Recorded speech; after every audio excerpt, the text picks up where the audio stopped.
அதான் பயணிகள் தான் என்ன செய்யலாம் அதை குடிச்சுட்டா அப்படியே போகலாம் அப்போ கீழே எல்லாமே என்ன செய்ய மாட்டாங்க அப்போ நீங்கள் நாளைய தலைவர்கள் அப்போ என்ன செய்வாங்க வீட்டில் போய் இப்படியான விழிப்புணர்வுகளை அடுத்த நாள் போய் யோசிக்கிறாங்க உண்மையாக இந்த பஸ் ஸ்டாண்டுகள் வந்து மிக மோசமாக இருக்கு வார பஸ்ஸுகளை பார்த்தோம்னு சொன்னால் அந்த பஸ்ஸுக்குள்ளே ஒரு மேலே எடுத்து போகிறவரை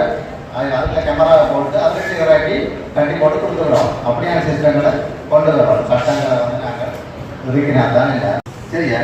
அப்போ உங்களுக்கு என்ன காரியம் பிளாஸ்டிக் வாங்கி தானே இருக்கு ரைட் மைக்ரோ பிளாஸ்டிக்னு பார்த்துட்டாங்களே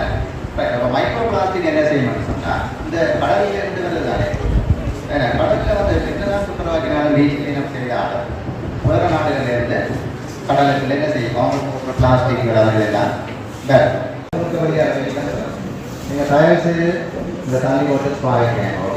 என்ன குடிக்கிற வீட்டிலேருந்து தண்ணி போட்டு பண்ணுவாங்க வேறு மனுஷன் ஒருக்கா குடிச்சிட்டு அதை என்ன செய்யலாம் உள்ள சொல்லி என்னென்ன போட்டுருக்கீங்க உதாரணத்துக்குலாம் காசு தான் இப்போ வேஸ்ட் வந்து மணி என்ன வேஸ்ட் சொல்கிற வந்து என்ன சொல்லலாம் கழிவு